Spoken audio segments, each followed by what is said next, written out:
Today we will do exercises of chapter weavers and iron smelters.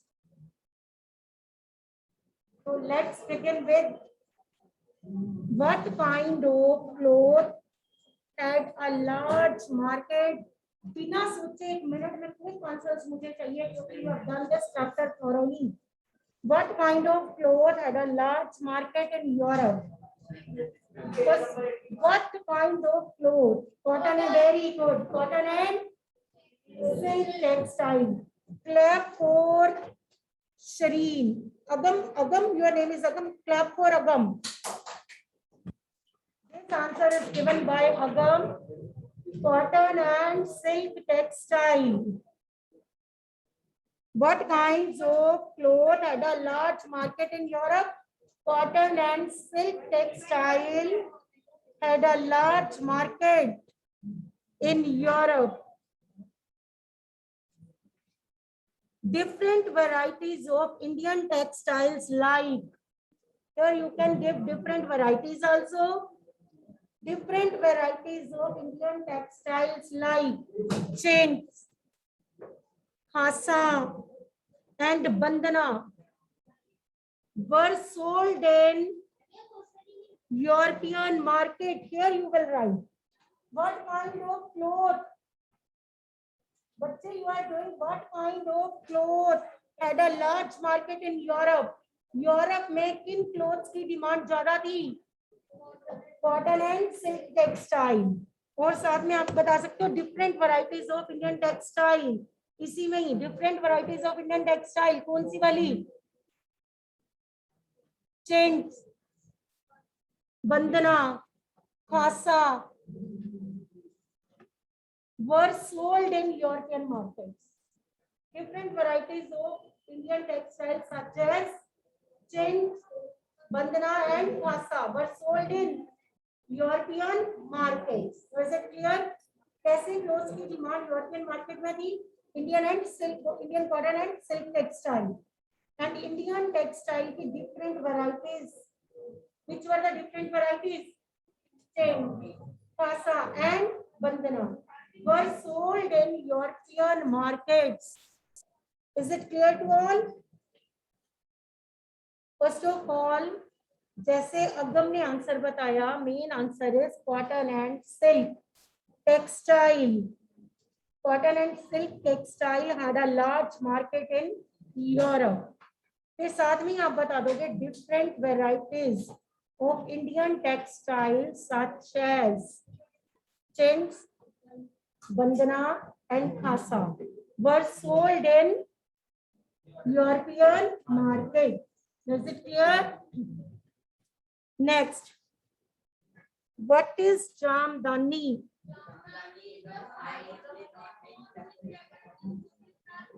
Very good. ऐसे नहीं, इकट्ठे नहीं बोलना बच्चे. Yes, Vibhav, stand up and give answer. What do you mean by jamdani? Jamdani is the fine muslin on which decorative motifs are woven on the loom. Very good. It's on page number 81. What do you mean by jamdani? Page number 81. बच्चे दो books है ना, किसी book में 81 है जिनमें combine एक part 1 history part 2 history है, वहां पे पेज नंबर डिफरेंट है. ठीक है, तो जिनके हाँ हाँ एक में एक बुक में वो 67 पेज होएगा, जिसमें सेपरेट पार्ट है ना, वो हिस्ट्री पार्ट 1 हिस्ट्री पार्ट 2, वहां पे 81 है. ठीक है. Jamdani is a fine Muslim. It's given here in this paragraph. Side पे जो बॉक्स बना हुआ है, answer is given here. Is it clear? Jamdani is a fine Muslim on which decorative motifs are woven on loom. Decorative motifs are woven on loom. Clap for Vibhav.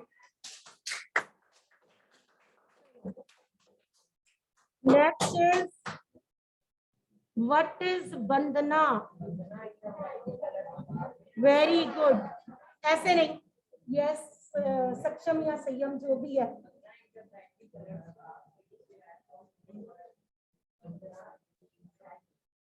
Time, meaning time. Bandhana is the brightly colored scarf, printed scarf. Bandhana is the brightly colored printed scarf for the neck or head. In Hindi, bandhana means time. In Hindi, bandhana means time. Listen again. What do you mean by bandhana? Brightly colored scarf. Brightly colored printed scarf for neck or head. इसे क्या learn करना आप अपने आप बनाओ. Brightly colored printed scarf for head and neck. Hindi में क्या कहते हैं इसे? Time. Done. Next is who are Agaria? Yes, yes, very good. Yuvanshana, very good.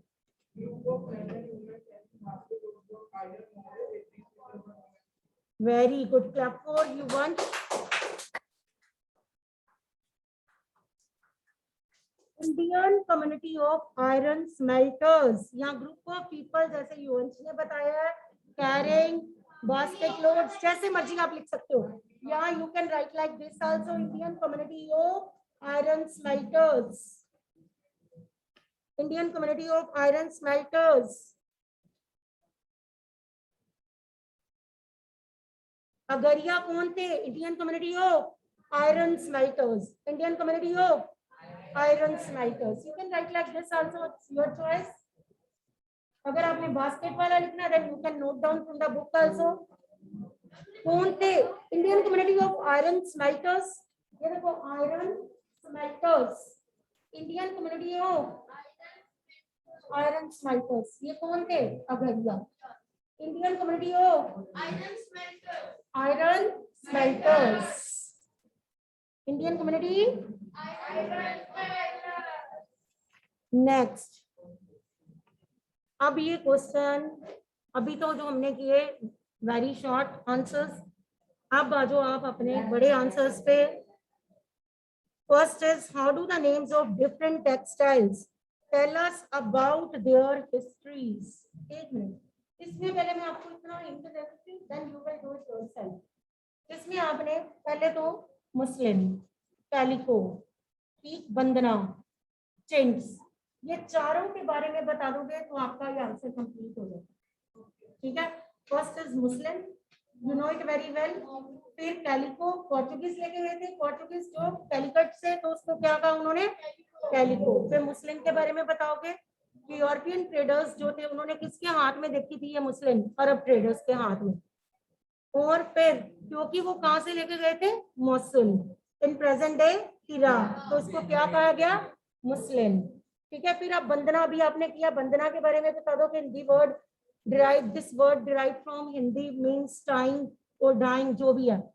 ठीक है. फिर आप चिंट्स के बारे में बता दोगे.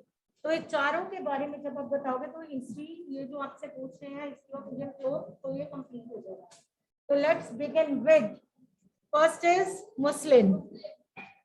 चलो अब मुस्लिम के बारे में बताओ. Who will tell about Muslim? Number one, first of all, to start with the question, now how do names of different textiles tell us about their histories? Names of different textiles tell us about their histories in the following ways. ठीक है. ये तो आप question से ही ले लोगे. अब आप नंबर वन पे किसके बारे में बताओगे? मुस्लिम. Now who will tell? Yes.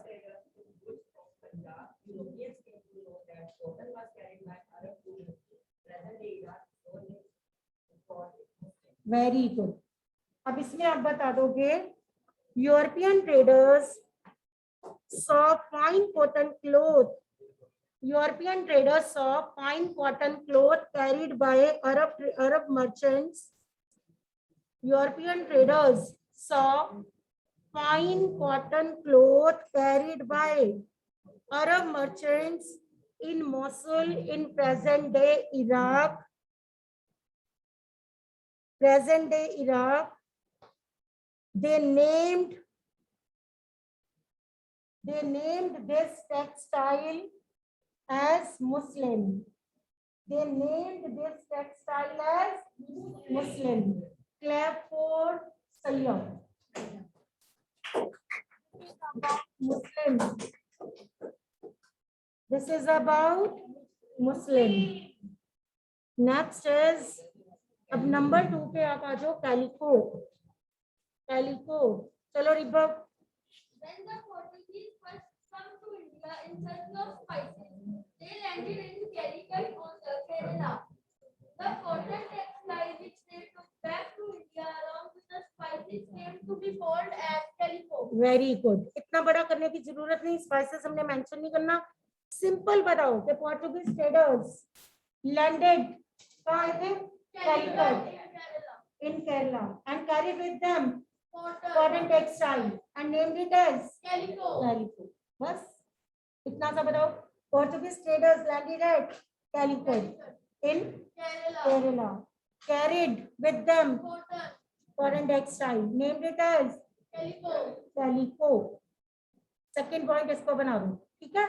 First Muslim, second Calico, and third bandanna. You have done ना? थर्ड बंदना कर लो आप.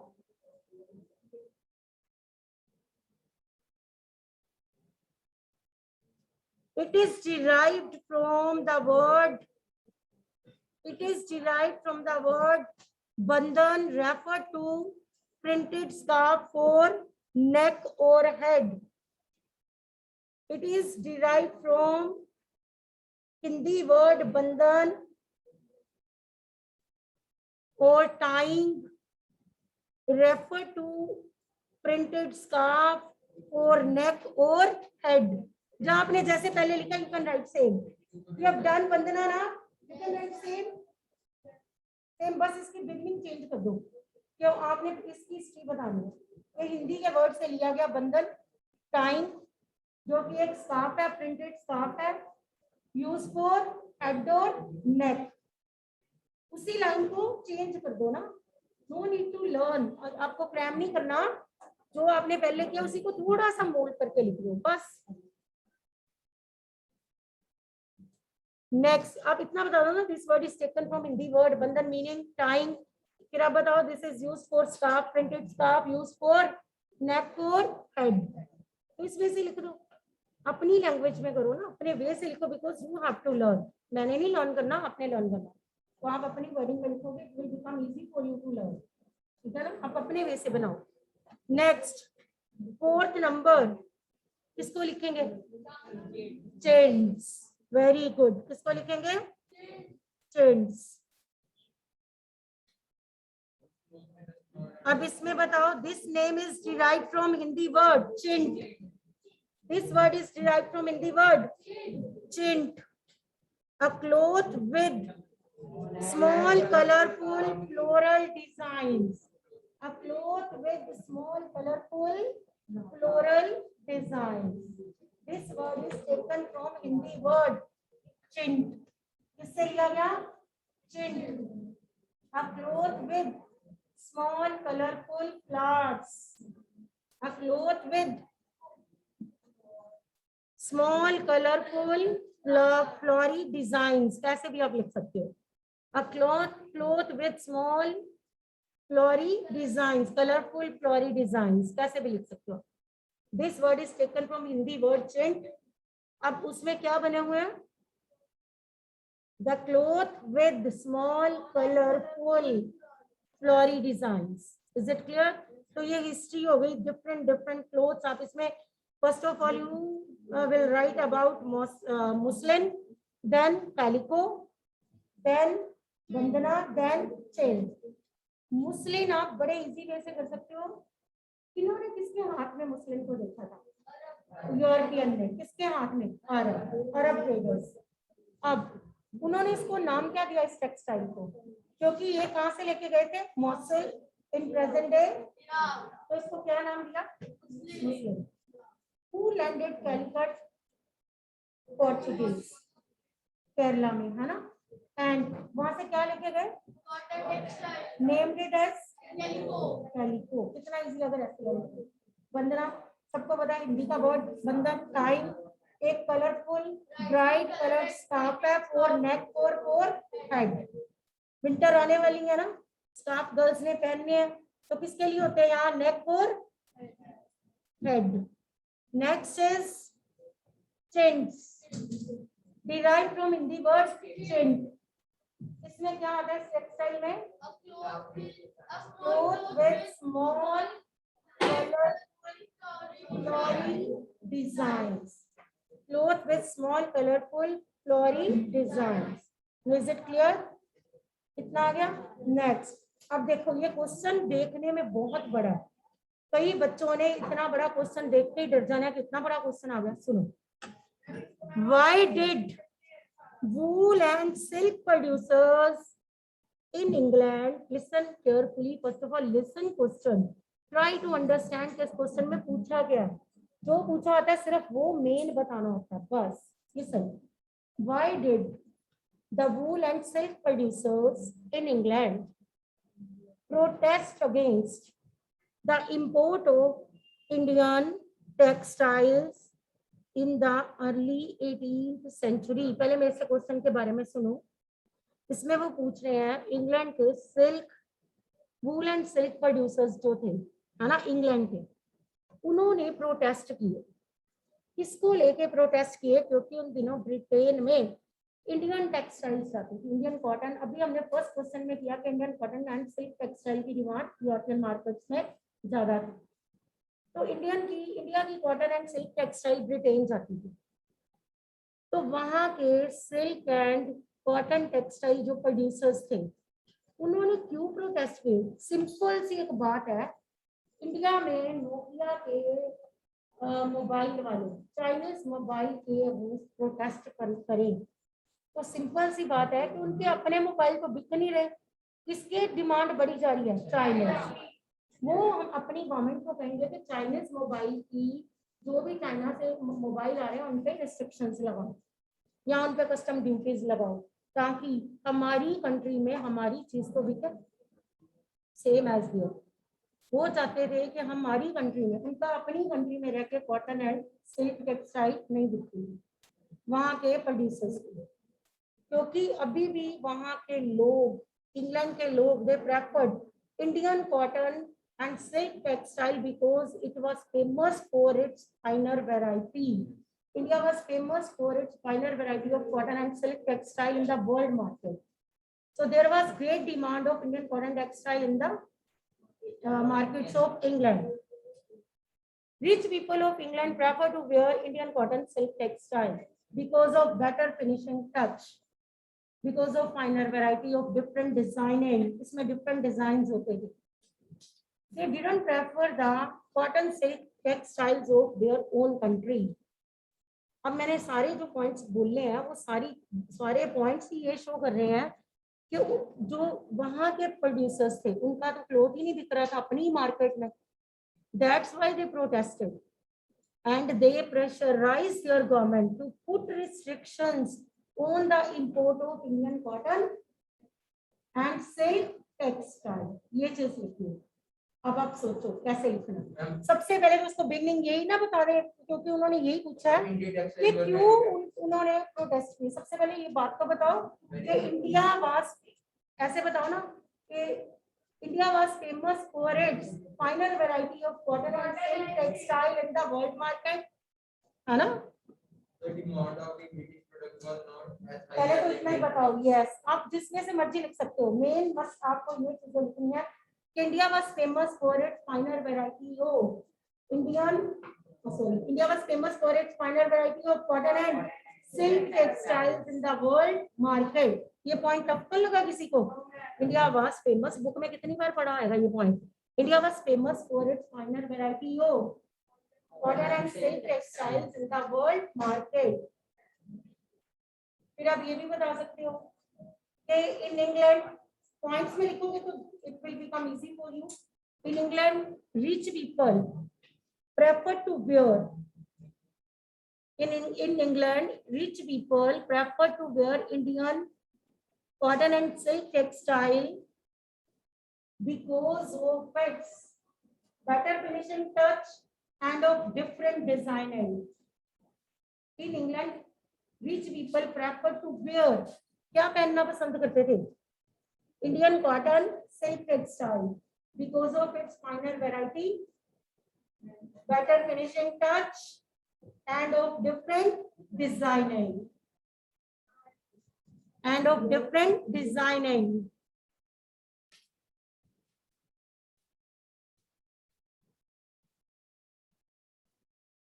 Next आप लिखोगे they did not prefer to wear British cotton and silk textile. वो नहीं प्रेफर करते थे किस चीज को? अपनी कंट्री का कॉटन सिल्क टेक्सटाइल वो प्रेफर ही नहीं करते थे, अपनी कंट्री के कॉटन एंड सिल्क टेक्सटाइल को वो प्रेफर नहीं करते थे.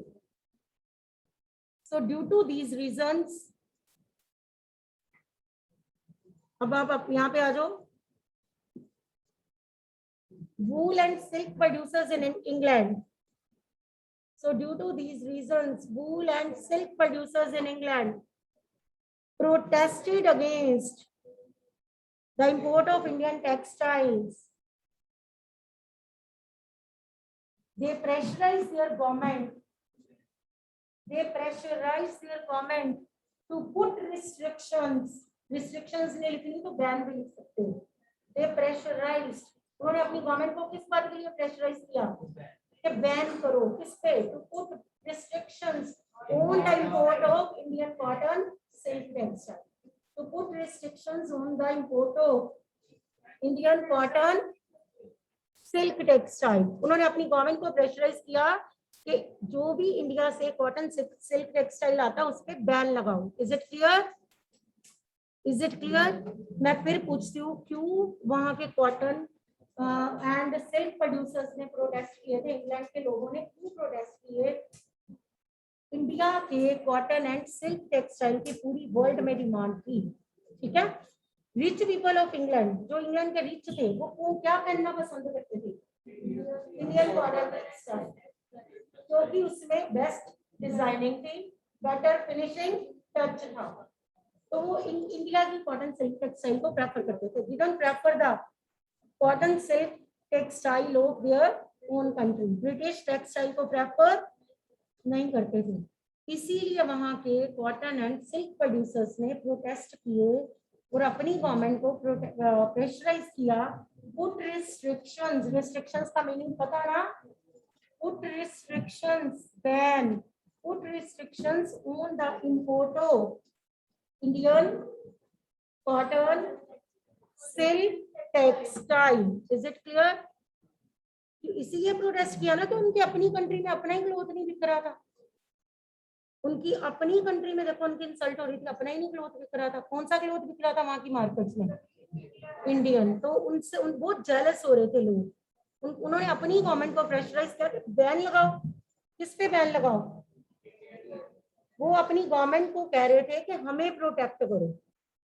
अपनी गवर्नमेंट को प्रेशराइज कर रहे थे, प्रोटेक्टर्स, हमें प्रोटेक्ट करो, अपने लोगों को प्रोटेक्ट करो. इंडिया की कॉटन सिल्क टेक्सटाइल पे रिस्ट्रिक्शंस लगाओ, ना मंगवाओ, उस पे कस्टम ड्यूटीज लगा दो. You can write this point also. Import custom duties on Indian cotton silk textile. India की कॉटन सिल्क टेक्सटाइल पे कस्टम ड्यूटीज लगा दो. Impose custom duties. उन्होंने कहा कस्टम ड्यूटीज लगा दो उस पे. नेक्स्ट, अब आप इस क्वेश्चन को कैसे भी कर सकते हो कि क्यों वहां के प्रोड्यूसर्स ने प्रोटेस्ट किए. आपका मेन आंसर यही है कि उनकी अपनी कंट्री में उनका क्लोथ नहीं बिक रहा था. उनकी कंट्री में कौन सा क्लोथ बिक रहा था? इंडिया. तो इसीलिए उन्होंने अपनी गवर्नमेंट को प्रेशराइज किया कि इंडिया के क्लोथ पे बैन लगाओ, कस्टम ड्यूटीज लगाओ और हमें प्रोटेक्ट करो. इसीलिए उन्होंने प्रोटेस्ट किया. आप जिस वे से मर्जी लिखो. Next is no need to cram. मैं फिर कह रही हूँ, जब आंसर लिखना अपनी चॉइस के अकॉर्डिंग बना के लिखना. आपको मेन आंसर आना चाहिए. How did development of cotton industries, ध्यान से सुनो, how did development of cotton industries in Britain affect textile producers in India? अब ब्रिटेन में क्या आ गई? Textile industry. इस इंडस्ट्री का इंडिया पे क्या इफेक्ट पड़ा? ब्रिटेन में क्या आई? Textile industry. इसका इंडिया पे क्या असर पड़ा?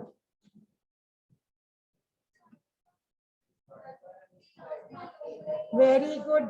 Indian producers lost their local and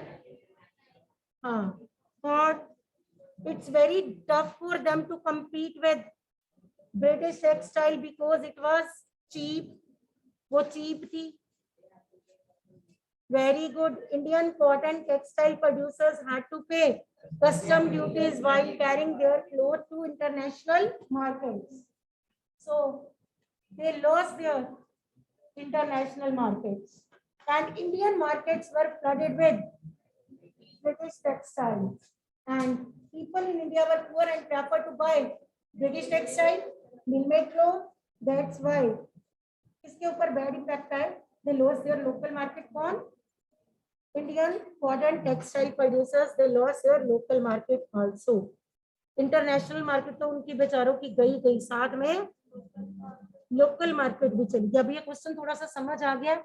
no doubt मुझे लग रहा है थोड़ा सा आपको टफ लग रहे होंगे, थोड़े से लग रहे होंगे, मुझे पता है. ठीक है.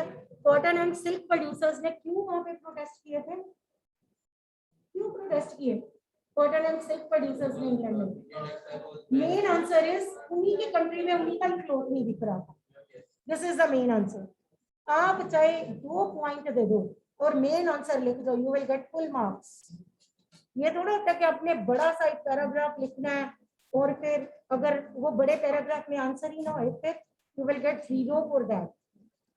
बड़ा सा आंसर करने का यहाँ पे कोई मतलब नहीं है. You have to write the main answer. Main answer लिख दिया, चाहे वो 2 पॉइंट्स में लिख दिया, you will get full marks. अब इस क्वेश्चन के अकॉर्डिंग मेन आंसर क्या बन रहा है कि इंग्लैंड में कॉटन एंड सिल्क प्रोड्यूसर्स ने क्यों प्रोटेस्ट किए? क्योंकि उनकी कंट्री में उन्हीं का क्लोथ नहीं बिक रहा था. अपनी कंट्री में अपना क्लोथ, वहां पे क्या किस क्लोथ की डिमांड थी? इंडियन, क्योंकि वो फाइनर वैरायटी का था, बेटर फिनिशिंग टच था उसमें. तो इंग्लैंड की मार्केट में इंडियन कॉटन टेक्सटाइल की डिमांड थी, जबकि उनका अपना ही क्लोथ अपनी मार्केट में. इसीलिए उन्होंने प्रोटेस्ट किया और अपने इंडस्ट्रियलिस्ट अपनी गवर्नमेंट को प्रेशराइज किया, प्रोटेक्ट अस. किसको प्रोटेक्ट करे गवर्नमेंट? वहां के इंडस्ट्रियलिस्ट को. बैन लगाए इंडियन टेक्सटाइल पे, क्या लगाए? रिस्ट्रिक्शंस. अभी आएगा. Next is how did development of cotton industries in Britain affect textile producers in India? बताओ टेक्सटाइल प्रोड्यूसर्स पे क्या इम्पैक्ट पड़े इंग्लैंड में जब इंडस्ट्री आई तो? Bad impact. पहले तो ये बताओगे कि बैड इम्पैक्ट पड़े क्यों? No they had to compete with British textile that was cheap. उन्हें उसके साथ compete करना था जो कि एक सस्ता क्लोथ था. और their markets were flooded with British textiles and they lost their local markets. While carrying their clothes to international markets, they had to pay. In this way, they lost their international markets. ऐसे लिख लो. Depend upon your choice. आप कैसे लिख रहे हो? Is it clear? आप इसको किसी भी फॉर्म में लिख सकते हो. Is it clear?